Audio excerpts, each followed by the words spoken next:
Hi, welcome to the week 2 lecture. This week I'd like to talk briefly about the role of statistics in psychology, because a lot of times people don't associate statistics with psychology. And if you think about it, the statistics appear in your life every day. They're in newspaper articles and almost all of our activities. They're used in many of the journal articles we use when we do research for papers. Quantitative psychology, which is about statistics and research methods, is listed as a subfield in psychology. And in higher education, if you can teach statistics, there's a higher demand for professors who can do that. So it's an important topic. Just a brief overview of the history of statistics. They grew in popularity during the 20th century due to the demand for statistical literacy. And it seems to me, anyway, that demand's still there.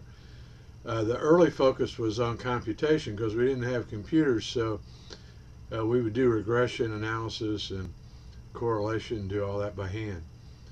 And so if you took a statistics class, that's what it was about. It was teaching you how to manually do the computations. So today it's not like that, because we have computers, and it's just a lot easier to do calculations on computers, especially for regression.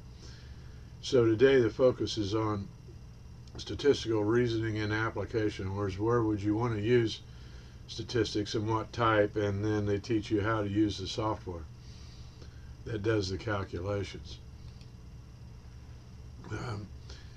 Statistics can easily be abused, and typically abuses they're more due to ignorance, for example, in interpretation, rather than deceitful manipulations of computations, although that happens too, especially in politics. But just to give you an example, there's a positive correlation between the number of churches and the number of taverns in a city. And so right away, if you try to assign cause and effect there, it runs into some problems. And the reason for that is correlation does not show causal relationships. If you attribute cause to either one, you're making a mistake in the interpretation.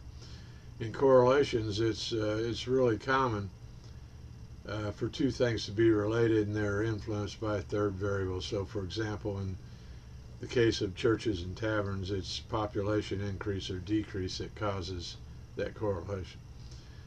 And because statistics are not well understood and can be easily misinterpreted or manipulated, there seems to be a high mistrust of statistics. In the behavioral sciences, students of the social sciences and psychology in particular really need to develop statistical literacy. So, if nothing else, just so you can understand articles you're reading and be able to discern the abuses in statistics from the descriptive data that's provided.